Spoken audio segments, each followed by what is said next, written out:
महायुतीमध्ये तिन्ही पक्षाला निधी वाटपाचं सूत्र ठरलंय, तर धाराशिव जिल्हा नियोजन समितीच्या निधीला स्थगिती मिळालेली आहे। निधीवरील स्थगिती आम्ही उठवतोय असं आता अजित पवार यांनी म्हटलेलं आहे।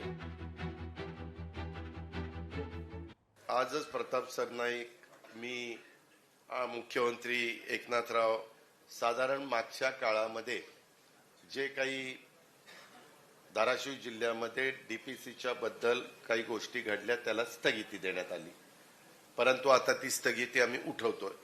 ती उठवत असताना त्यामध्ये साधारण तिन्ही पक्षाला म्हणजे लोकप्रतिनिधींना तिथं त्यांच्या